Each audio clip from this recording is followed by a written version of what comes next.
Hey there, CSS fans! Welcome to Sunday CSS, where I, Julia Miocen, create CSS art and animations. Today's episode is the first of 4 videos about shapes. I'll show you various ways to draw different shapes.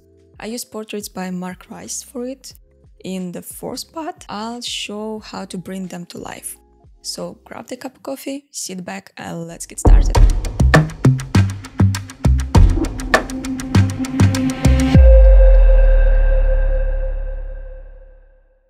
I already have some HTML here, some CSS that I use for all of my demos, and some color properties that I need for this portrait. We have just one shape on web, rectangle. I can make it square with aspect ratio property, and basically that's it.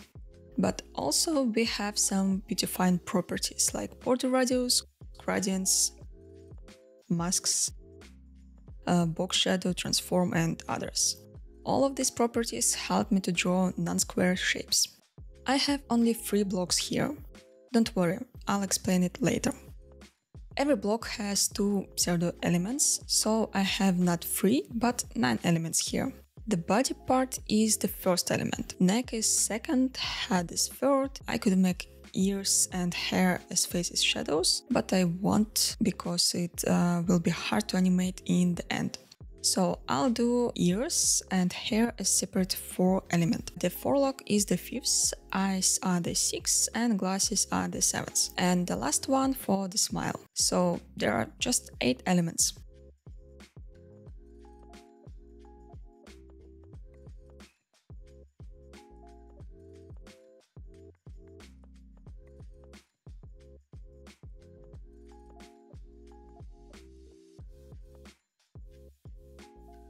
I place this block in the center of the parent block. I can draw the body element with border radius. If I do the leaf shape, it's a little bit off. If I use extended notation, it's not so sharp. So I'm gonna use the border radius and the radial gradient for it.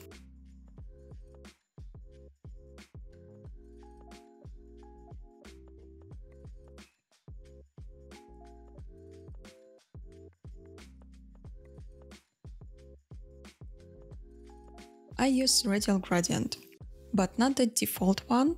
I need the bigger gradient, and I'm gonna move it a little bit outside the shape. It's much better than just border radius or just gradients.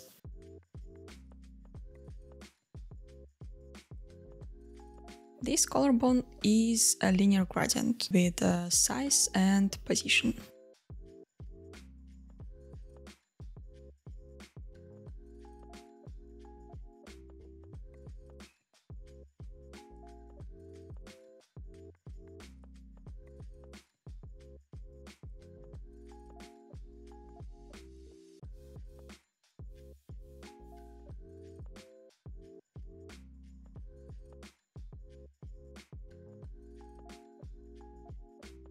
Next part is the neck.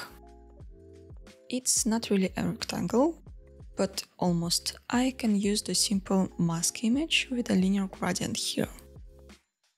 It actually works with all kinds of gradients, but it doesn't support anything like background size or position. When I use gradients, I'm trying to avoid these messy lines, so I use a gap between the color points or use calc function with +1 pixel. This way the line is smooth and nice. I use this trick not only for drawings but for the regular work too. The shadow is just a linear gradient.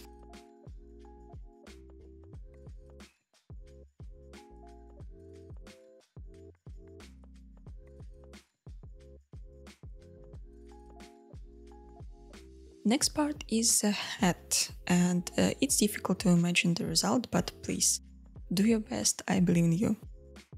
This round hat element I'm gonna draw as a before element because I have a lot of things behind it. So hat element I'm gonna use to draw an ear. It's just a circle. Circles and ellipses are rectangles with border radius 50%.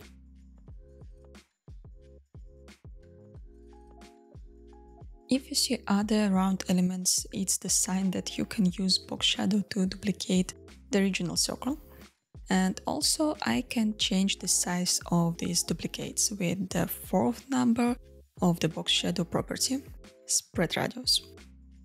If I define spread radius as, for example, 10 pixels, it will add 10 pixels to all the sides of the original block. If I define the spread radius as minus 10 pixels, it will reduce the original block to 10 pixels from each side.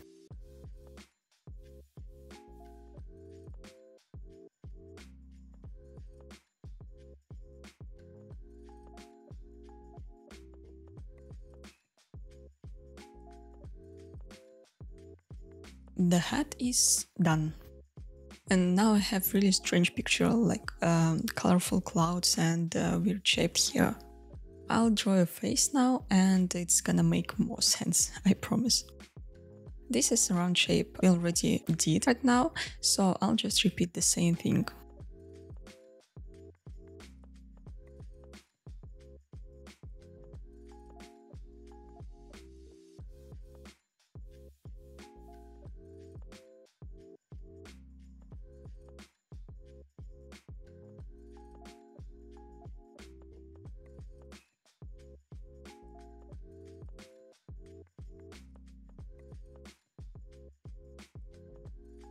The nose shape is pretty simple. It's, just two linear gradients.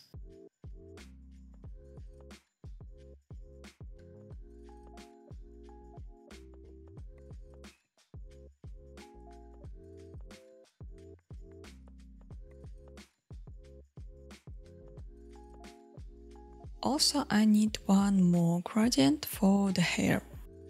Just a small piece near the ear.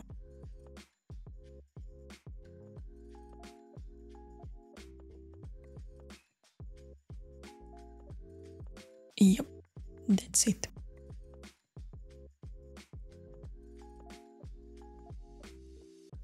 To make it more real, I'm gonna do eyes. It's again the circles, so we know how to do this. Place the element, round it and duplicate it with the box shadow.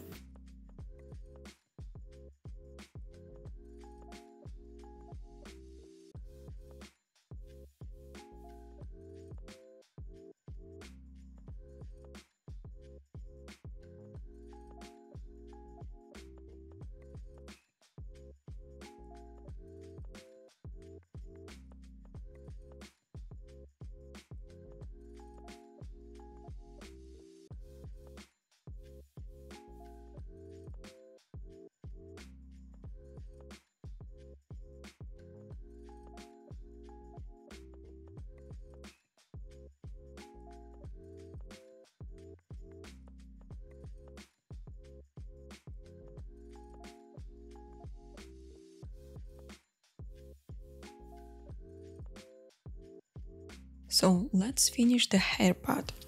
I need a for loop for it. It should connect 2 points and it should have a circle shape. Now I'll try to round this corner and make it look beautiful. I need to make it bigger. It doesn't matter. The only thing that matters is this line. It's the most complicated part here, so when I achieve the perfect shape, I'll think about everything else.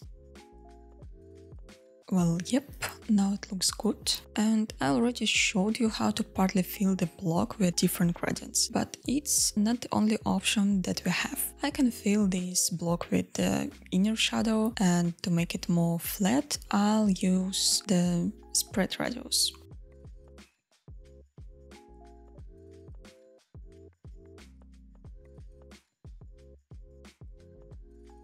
Yep, I do this shadow bigger.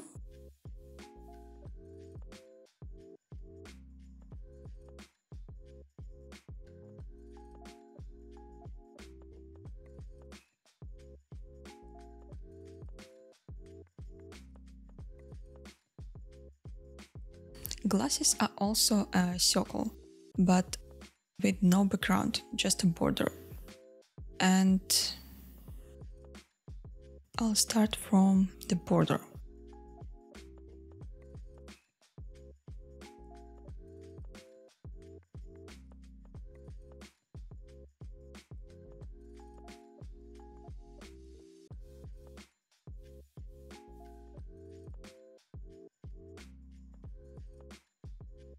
And to duplicate this circle, I can't use box shadow because it will draw a full circle with a background. I don't need it. CSS has filter property, it has a lot of different functions, but I need the drop shadow function. It takes not the shape of the element, but the colored pixels. For example, we have a person block with a few elements inside. If I defined a box shadow to it, it draws a shadow only for this element and it takes the shape of the element, no matter has it background or not. But if I define a drop shadow, it draws a shadow for this element and for all of the inner elements, and it ignores the transparent pixels. So I need this function here for glasses.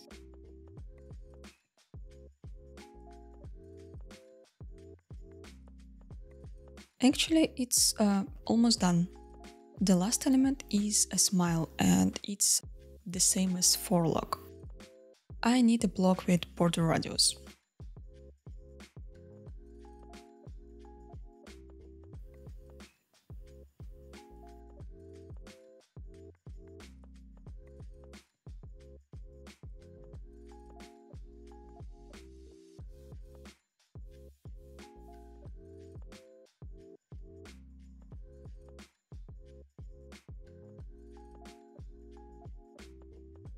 And an inner box shadow.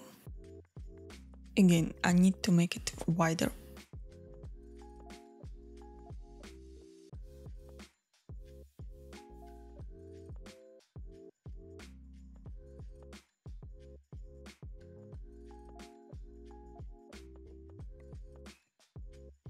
Well, that's it. The first portrait is done.